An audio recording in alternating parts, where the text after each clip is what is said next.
আজ ছিল মহা শনিবার এবং আজকেই রাজ্য সফরে আসার কথা ছিল প্রধানমন্ত্রী নরেন্দ্র মোদীজির। কিন্তু সেখানে দাঁড়িয়ে আজ সকাল থেকে আকাশের অবস্থা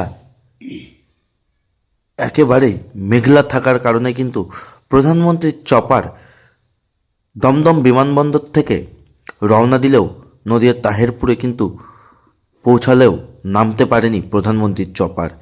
বাতিল হয় প্রধানমন্ত্রীর সভা, কিন্তু আবারও প্রধানমন্ত্রীর চপার তাহেরপুর থেকে ফিরে যায় দমদম বিমানবন্দরের উদ্দেশ্যে এবং সেখান থেকে কিন্তু প্রধানমন্ত্রী তিনি অডিও কলে বার্তা দেন নদিয়াবাসীর উদ্দেশ্যে এবং গোটা রাজ্যবাসীর উদ্দেশ্যে। এবং আজ প্রধানমন্ত্রী আসার কথা থাকলেও কিন্তু গতকাল থেকে চলছিল একেবারে শেষ মুহূর্তের মহড়া প্রশিক্ষণ বায়ুসেনার কপ্টারের। আর সেই ছবি একেবারে উঠে এলো আমাদের ক্যামেরায়।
I think that's